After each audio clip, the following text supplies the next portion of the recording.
Mr. Kenneth Tiong.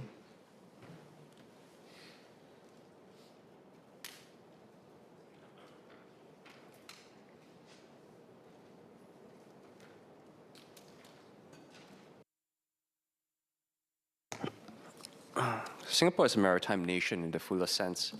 The world's busiest container transshipping port, the world's largest bunkering hub, and by one global ranking, the leading maritime city in the planet. The sea is not one sector among many for us. It is the foundation we were built on. We are an island that imports more than 9 in 10 of our calories across the water, and we sit astride the Strait of Malacca, through which roughly a quarter of all seaborne trade and nearly half the world's seaborne crude oil moves. A nation this dependent on the sea cannot safely treat the capability to move on it as a commodity to be rented. Yet over 2 decades, we quietly gave away one of its core sovereign capabilities, a shipping line of our own. Neptune Orient Lines, NOL, the national carrier, was sold to France CMA-CGM in 2016, the last act in a long dismantling. The tanker fleet to Malaysia in 2003, the headquarters in 2012, the logistics arm in 2015, and then the line itself. In so doing, we exited an entire strategic domain. We did this right as every serious maritime nation moved the other way. France is putting 10 of the world's largest ships under its flag as a strategic fleet, requisitionable in a crisis, crewed by its own officers, using CMA-CGM, the very company that bought our line. Korea, after Hanjin collapsed the same year we sold NOL, poured state billions into rebuilding HMM into a top 10 carrier through a dedicated sovereign vehicle. China built COSCO into an arm of national power. Even Australia, down to a dozen trading ships, is legislating a national strategic fleet. These are not nostalgias. They are states that understand shipping is a strategic capability and not a commodity service to be rented. And our own government knows this. In the air. For Changi to work well and succeed, it told this House, quote, you must first have an anchor national carrier, SIA, end quote. When SIA neared collapse, Temasek put in up to $15 billion to keep it alive. SIA and NOL were both Temasek operators. We treat the airline, SIA, as strategic and rescue it, but we treat the sea carrier, NOL, as a commodity and sell it. Temasek has since bought into a different carrier, Pacific International Lines, PIL, but we hold it for a return and not for a purpose. So Singapore stands as a major maritime hub with no national line of its own. It sold NOL on the argument that container shipping is fungible. The box does not care whose ship it rides in. It does not defend SIA on those grounds at all. It keeps the airline because a national carrier is a strategic asset in its own right, a capability the country controls, the people it trains, and the option to direct it in a crisis.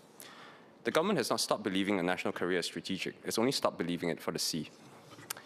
The case for selling NOL rested on a category error. The shipping line is just freight, and freight is fungible. It is not. A national line is 2 strategic capabilities bound together. First, it is the academy that makes our maritime people. There is a ladder that runs from the deck of a ship to the command of a port, and every rung is built on the one below. It begins at sea. A cadet stands his watches and qualifies as an officer of the watch, then as chief mate, and a decade or more on as master. The engine room climbs the same way to the chief engineer. None of this can be done in a classroom or board with a grant because each certificate is a legal product of documented sea time on a working ship. That sea time is the entry ticket for the shore rows that keep a port's water safe. A harbor pilot who boards and perfs the largest ships afloat, the surveyors who inspect them and must abide by the rules, hold those certificates. And above them sits the port master, the statutory officer who can order any vessel in our waters to move, stop, or stay. Singapore's port masters have been a line of master mariners. Captain M. Segar, who came up as a cadet, then a harbor pilot, then port master, then rose to assistant chief executive of the MPA, and Captain Lee Cheng Wee, the harbor pilot of the early 1970s, whom the government held up in this year's budget debate as an example for the next generation. No one is being made a master mariner by a scholarship. Marine Command is the one part of the port that still requires a master's ticket, and we are failing.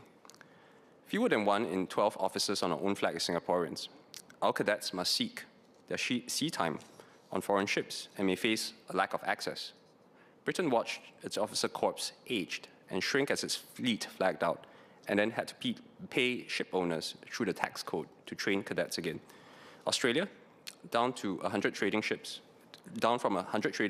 to about a dozen, is now legislating a strategic fleet to rebuild the skills it lost. Ships can be bought or chartered within a year, but a generation of sea-experienced Singaporeans takes a generation to grow. When Temasek sold NOL, it crystallized a financial gain, a one-time figure on a balance sheet, and it sold the entire training ground, which the whole ladder stands on. Cut the fleet away at the foot of the ladder, and a decade or more on, the top of it empties, and this is what we are seeing. We have been in search of lost time ever since. In the long run, the seafaring core of our own port, our harbour pilots and the marine command above them cannot be kept Singaporean. It must be staffed, like our own flag already is, by other nations' officers. Second, it is directable capacity, the difference between sovereignty and dependence in a crisis. Container space is rationed whenever effective capacity is squeezed faster than it can be replaced. A demand surge like the pandemic, when rates rose sevenfold, or a risk-driven diversion like the Red Sea, where rerouting every ship around Africa swallowed a tenth of the world's capacity. In such a crunch, the market does not serve all comers equally. The carriers still sailing gave priorities to exporters under their own flag. Korea ordered HMM to ring-fence space for Korean firms. And a nation relying on foreign lines is served last, at whatever price is named. A country that owns no capacity in a capacity crunch is a beggar for allocation and will be served with all others. I put this to the government in April. Its answer was that our supply lines are secured by diversification, our standing as a transited hub, and a wide network of global shipping lines. I respectfully disagree, and I think it conflates the role of the port and the carrier. It turns on the ambiguity in the word node. When we call ourselves a node, we mean leverage, some power to bend the flow of trade our way, but hub port only gives you half of that. It gives you centrality, the power to attract, but doesn't give you leverage, the power to make ships that call serve us first when it counts, or to train our own merchant navy. After all, a neutral hub holds its traffic only by staying competitive, and even winning that competition, if it wins, is not the same as holding leverage. While Singapore is still the world's largest transshipment hub, the Maersk Hapag-Lloyd Gemini network still chose Tanjung Pelapas over Singapore as its most important hub in 2025. The carrier picks its port, but the port cannot pick its carriers. And when space runs short, it is the carrier that rations it, not the port. The sale of NOL and the stripping before it were Temasek's calls, the same Temasek that in 2020 put $15 billion into rescuing SIA. One set of hands kept one national carrier and sold the other. It was a big failure of strategic judgment, and the government should not have allowed Temasek to sell off NOL. So, let us rebuild. I'm asking the government to treat sovereign shipping as what it is, a strategic capability to be rebuilt deliberately. If we wanted to rebuild a national carrier, we would not start from zero. Through Heliconia, Temasek holds the majority of Pacific International Lines, PIL, our largest homegrown carrier, which is 100-odd ships, profitable, and strongest where the giants are thin, in Africa and the global south. But Heliconia currently holds it the way it holds any company, as an investment for a return. It calls itself, in its own words, an SME enabler. PIL is run as a profit-maximizing line by a professional chief executive under no national duty of any kind, no obligation to reserve capacity for Singapore in a crisis, no Singaporean crew requirement even on the ships that fly our flag, no training quota, and the one voluntary scheme it has is winding down, and no mandatory routes that it must run. So what is missing is a purpose. PIL could be given a national mandate, held both for a return, and also to train our officers to hold capacity that can be directed when the crisis comes and back to grow over time. PIL's mode is a niche, Africa and the global south. It is not fully the academy that we need, because our port is an east-west machine. Asia-Europe and trans-Pacific arteries, the largest ship afloat, and transshipment at a scale that only those lanes generate. So the real questions are how much of the east-west capability that we gave up with NOL we now have to rebuild, and how far up the ladder we are willing to climb to do it. Hard choices face this country again. At the floor, a national mandate over PILs as it stands, a training quota, reserve crisis capacity, a Singaporean crew requirement on the ships that fly our flag for a cost of about tens of millions a year. The next rung, back PIL to climb into the east-west trades, at first through slot charters and vessel sharing, rebuilding the operational skills our hub actually runs on. At the top, owning mainline tonnage outright, the capital-heavy commitment a serious rebuild demands. Each one costs more and buys more sovereignty. The judgment is how far to climb, but standing still is also a choice, and the one that ends in a port unable to crew its own senior ranks. We should study all proven models. Korea's KOBC is a statutory body charged by law with maintaining an essential national shipping system, financing the fleet and guaranteeing tonnage. We too should also consider a binding obligation to train our Singaporean cadets. And be clear about the cost. Scale in the mainline trades is brutal and capital hungry, which is why it needs to be government-backed, phased, and built with patience.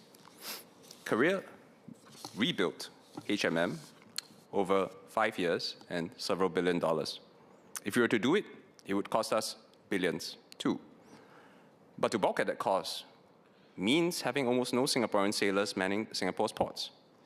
Ultimately, we need to decide if we are going to create a system to perpetuate Singaporeans in our own maritime industry and ports, to rebuild our own leverage over shipping capacity, whether we are a country that means to own the ship or one content to crew someone else's.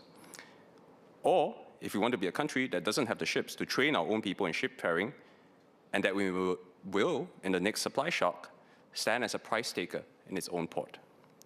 Speaker, in conclusion, France was our counterparty and is a mirror. It treats the company, CMA-CGM, that bought our line, NOL, as a sovereignty asset, and it's enlarging its national fleet, while we dismantled ours and called the matter settled. It is not settled. I have 3 questions for this government. 1, by the same logic that makes SIA the anchor in the air, why does a national carrier stop mattering at the water's edge? 2, if we mean to grow our own seafarers, how do we make a master mariner with no fleet to make him or her on? And who then fills the marine command our own port depends on?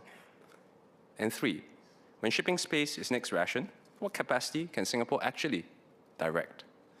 That the sale of Neptune Orient Lines was a very poor decision. CMA-CGM's ability to turn a net profit less than 1 year after acquisition clearly proves. My belief is that we must draw a line on Temasek's very poor decision to sell Neptune Orient Lines in 2016, move on to rebuild our shipping capacity, and make back the time we have lost. Thank you.